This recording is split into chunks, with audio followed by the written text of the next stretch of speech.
గత 2 రోజులుగా సోషల్ మీడియాలో అండ్ మెయిన్ స్ట్రీమ్ మీడియాలో కూడా TV9, TV5, NTV and ABN, మహా న్యూస్ ఇట్లా ప్రతి ఒక్క ఛానల్లో చిన్న పెద్ద తేడా లేకుండా ప్రతి ఒక్కళ్ళు ఆల్మోస్ట్ ప్రతి ఒక్కళ్ళు భజన. ఏం భజన అంటే నా అభిమాన నటుడు ఆంధ్రప్రదేశ్ రాష్ట్ర ఉప ముఖ్యమంత్రి గౌరవనీయులైన పవన్ కళ్యాణ్ గారు పాన్ ఇండియా లీడర్ అని, ఆంధీ అని, ఇట్లా రకరకాల అంటే తుఫాన్ అని మోదీ అప్పట్లో సభలో చెప్పారు కదా ఈ మధ్యలో, ఆయన చెప్పినట్టు ఆంధీ అని ఇవన్నీ మాట్లాడుతున్నారు. గత 2 రోజులుగా ఇదే టాపిక్ అసలు మామూలుగా లేపట్లేదు. జాకీలు కింద పెడితే ఆకాశానికి అంటుతున్నాయి. దీని మీద మా తాత పవర్ స్టార్ ఉన్నాడు కదా, ఆయన ఏదో మాట్లాడతాడంట. కమాన్ తాత వచ్చేసా.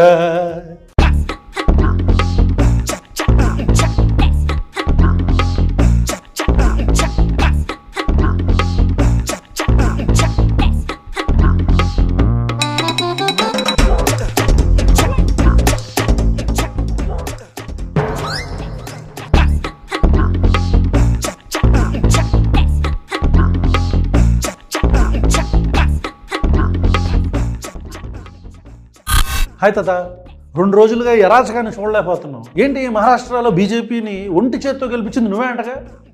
ఎవరన్నారు? మన జెండా కూలీస్, మన గోధీ మీడియా వీళ్ళందరూ అంటున్నారు. ఎస్, నేనే గెలిపించా, నీకెవరో డౌటా? ఏ పిషా జుట్టు అడ్డమవుతుంది, మ్యాండ్రసం చేద్దాం ఏంటి? అలా కాదు, మన ప్రాంతం కాదు, మన కులపోళ్ళు ఎక్కువ లేరు, మన రాష్ట్రం కాదు, మన భాష కాదు. అలాంటి ఒక ప్రాంతంలో ఆల్రెడీ అధికారంలో ఉన్న బీజేపీ లాంటి జాతీయ పార్టీని నువ్వు గెలిపించేసావా? ఇది నమ్మాలా మేము? రే, మొన్న బఠానీపురం మొన్న పిఠాపురంలో చూడలేదా నా తడాక? మన మెజారిటీ చూడలేదా? అది మన రేంజ్.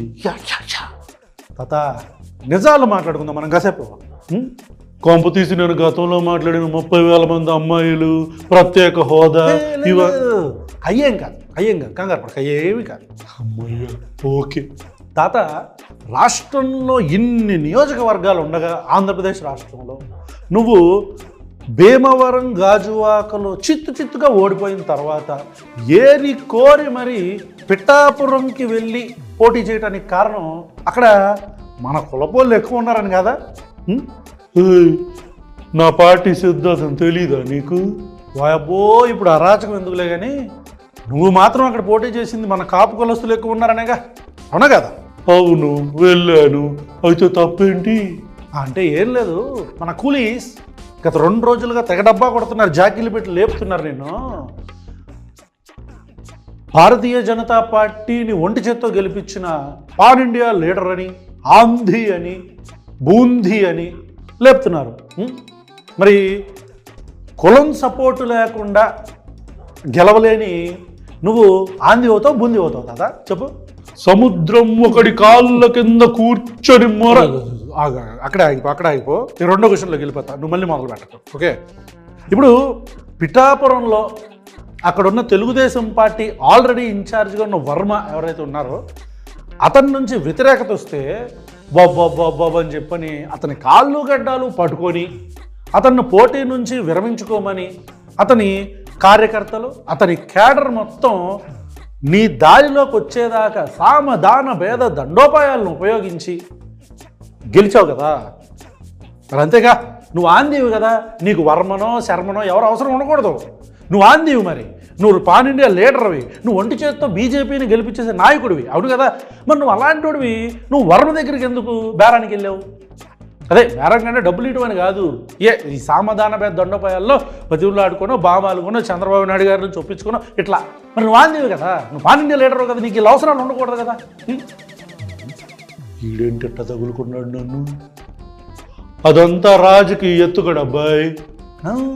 కాదు, రాజకీయ ఎత్తుగడలో కుల సమీకరణాలు, మతోన్మాద స్పీచ్లు, లేకపోతే మతోన్మాద రాజకీయాలు, ఇవన్నీ ఎలాంటి సపోర్ట్ లేకుండా గెలుస్తామో గెలవమో తెలియని వ్యక్తులకి, మరి నువ్వు ఆంధీవి కదా, నువ్వు పాన్ ఇండియా లీడరు కదా నువ్వు, మన కూలీస్ అందరూ డబ్బా కొడుతున్నారు కదా, జాకీలు పెట్టి లేపుతున్నారుగా, మరి నువ్వు పాన్ ఇండియా లీడరు అయితే నువ్వేంటి తాత అక్కడికి వెళ్ళి ఆ పిఠాపురం వర్మ వీళ్ళందరూ రాజకీయ ఎత్తుగడలు అంటే రాజకీయ ఎత్తుగడలకు ఆంధీ ఏంటి?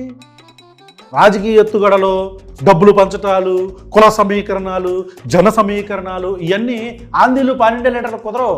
నుంచుంటే ఎనానిమస్ గెలవాలంతే కదా. వీటి నుంచి అర్జెంటుగా తప్పించుకోవాలి, నాకు నిద్ర వస్తుంది. నాకు రావట్లేదు, నేను ముసలోడిని కాదు, నువ్వు బూందీవి కాదు కదా, ఆంధీవి. వీడు వదిలేటట్లు లేడు. సరే అడుగు, మళ్ళీ ఒక్క షరతు, ఇది ఒక్కటే అడగాలి, తర్వాత నేను వెళ్ళిపోతా. ఓకే డన్, సరే ఓకే, నీ మాటకి ఇది అయిపోగానే వెళ్ళిపో. నువ్వు రాజకీయాల్లోకి ఎప్పుడొచ్చావు? 2019 కాదు, మిషన్ అరుస్తుంది. 2014. ఇది మన జెండా కూలీ సరిచే సభ అనుకుంటున్నావేంటి తాత? ఏది పడితే అది చెప్పడానికి, నిజాలు చెప్పాలా, మిషన్ అరుస్తుంది. 2009 అయితే ఏంటి? మన అన్నగారు కొన్నిదల చిరంజీవి గారు ప్రజారాజ్యం పార్టీ పెట్టినప్పుడు హైదరాబాదులో సభ పెట్టి పంచలోడ తీసి కొట్టాలి అని కాంగ్రెస్ నాయకులను అనింది తమరే కదా 2009లో. అవును, అప్పట్లో మనం చెగువారా కదా, ఇదేమి రాజ్యం, ఇదేమి రాజ్యం, దొంగల రాజ్యం, దోపిడీ రాజ్యం అని స్లోగన్స్ కూడా ఇచ్చాం. గుర్తుందిలే అరాచకం. సరే పాయింట్కి వస్తా. సో 2009లో పంచలోడ తీసి కొట్టాలి అని కాంగ్రెస్ హఠావో అనింది నువ్వేగా తాత? ఎస్. మరేమైంది? ఆఖరికి మన పార్టీని, ఏ పార్టీనైతే హఠావో అన్నామో మనమే బచావో అనుకుంటూ వెళ్ళి ఆ పార్టీలో కలిపేసాము మన పార్టీని, ప్రజారాజ్యం పార్టీని. అందుకే కదా అబ్బాయి మా అన్నయ్య అప్పట్లో వ్యతిరేకించా, గుర్తులేదా? ఈ క్రెడిట్ సీకింగ్ మెంటాలిటీ తెలుస్తాతా నాకు. ఇప్పుడు ఒకవేళ ప్రజారాజ్యం గెలుచుంటే సేమ్ ఇట్లనే ఆంధీవని, బూంధీవని, పాన్ ఇండియా లీడర్ అని ఇట్లాంటి ఎలివేషన్లు పడి ఓడిపోయాంగా. సో చక్కగా కంఫర్టబుల్గా ఆ అపజయానికి మనకి సంబంధం లేదని అది మొత్తం చిరంజీవి గారి మీద నెట్టేసి మనం పక్కొచ్చేయాలి కదా, అంతే కదా. గెలిస్తే మాత్రం మనదే, ఓడిపోతే మనది కాదు.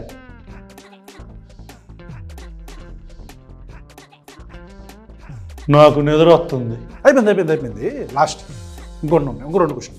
2014లో కాంగ్రెస్ హఠావో దేశ్ బచావో అని మళ్ళీ అలాంటి స్లోగన్ మళ్ళీ ఇచ్చావు కదా. ఏమైంది? 2014లో బీజేపీ గెలిచింది. అంటే బీజేపీ తెలుగుదేశం పార్టీ ఇక్కడ గెలిచింది, నేషనల్ సెంటర్లోనేమో అక్కడ గెలిచింది. ఇంకేముంది? యాజ్ ఇట్ ఈస్గా మన బూందీ ఎలివేషన్లు, మన కూలీల ఎలివేషన్లు స్టార్ట్ అయిపోయాయి కదా. మన ఆంధీ, మన ఏమంటారు కూలీలు, వీళ్ళందరూ కలిసి మళ్ళీ జాకీలు పెట్టడం లేపేశారు కదా. అందుకనే ఈ 2014లో మేజర్ పోర్షన్ పవన్ కళ్యాణ్ లేకపోతే గెలవలేం అనే అంత ఎలివేషన్ ఇచ్చారు అప్పట్లో. అంటే 2009లో కాంగ్రెస్ హఠావో అంటాం, కానీ కాంగ్రెస్ ఓడిపోదు, తప్పించుకెళ్ళిపోతాం. 2014లో కూడా కాంగ్రెస్ హఠావో అంటాం, కాంగ్రెస్ వెళ్ళిపోద్దు. ఇక్కడ మాత్రం మొత్తం మంది, అంతే కదా.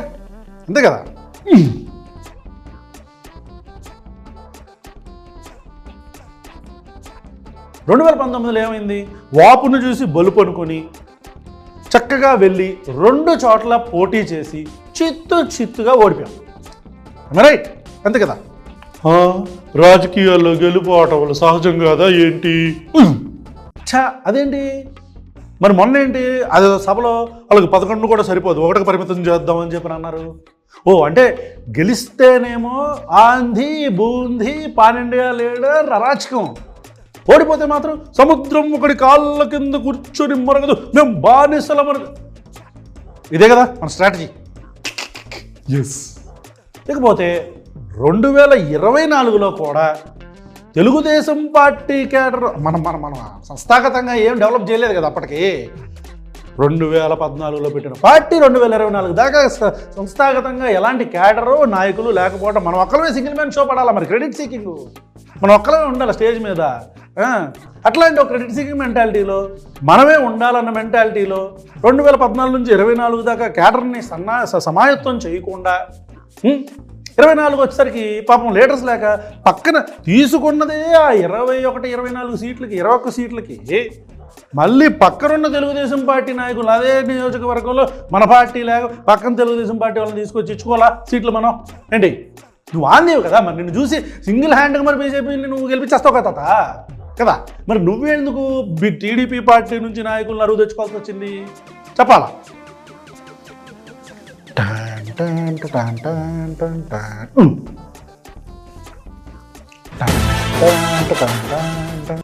తిడుతున్నా తాత నేను. సరే, ఇక ఆఖరికి 15 సంవత్సరాల తర్వాత 2009, 14, 19 నుంచి 24, 15 సంవత్సరాల తర్వాత దేకుతూ పాకుతూ మొత్తానికి వర్మ కాళ్ళు పట్టుకొని తెలుగుదేశం పార్టీతో పొత్తు పెట్టుకొని మత రాజకీయాలు ఎన్ని మొత్తం బీజేపీతో పొత్తు పెట్టి ఎన్ని చేసుకొని మొత్తానికి ఫైనల్గా గెలిచావు. మరి అది మన రేంజ్. మళ్ళీ బ్యాక్గ్రౌండ్ మ్యూజిక్. సొంత రాష్ట్రంలో ఇన్ని చేస్తే, ఇన్ని డాట్స్ అన్నీ కనెక్ట్ చేసుకొని ఇంత బలగాన్ని దగ్గర పెట్టుకుంటే కానీ గెలవలేని నువ్వు బీజేపీ లాంటి జాతీయ పార్టీని ఒంటి చేత్తో గెలిపిస్తావు తాత మహారాష్ట్రలో. గెలిపిస్తావా? అందుకనే కదా నేను ప్రచారం చేసిన ప్రతి నియోజకంలో 100% స్ట్రైక్ రేట్తో గెలిచాను. ఓహో, మరి ఈ విషయం నీకు తెలీదా? అక్కడ డాలీ ఛాయ్ వాళ్ళని ఛాయ్ అమ్ముకుంటాడు ఒక అతను బాగా సోషల్ మీడియాలో ఫేమస్. అతను పర్యటించిన నియోజకవర్గాల్లో నీకంటే ఎక్కువ స్ట్రైక్ రేట్ ఉందంటగా. అతను పర్యటించిన నియోజకవర్గాలు నీకంటే ఎక్కువ గెలిచారంటగా నువ్వు పర్యటించిన నియోజకవర్గాల కంటే.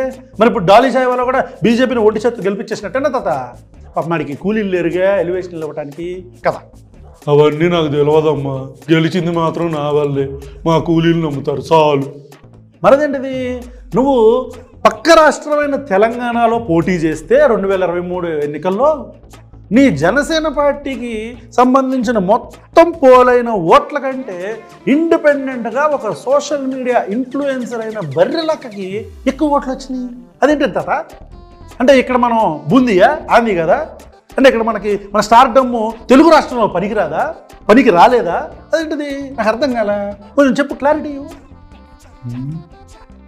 నాకు నిద్ర వస్తుంది. ఓడిపోయాంగా. వాళ్ళు గెలిచుంటే national level pan India leader ఆంధీ బూందీ ఇది ఓడిపోయాంగా. కాబట్టి ఇప్పుడు అంతా సముద్రం ఒకటి కాళ్ళ కింద కూర్చో యాజ్ ఇట్ ఈస్గా, అంతేగా.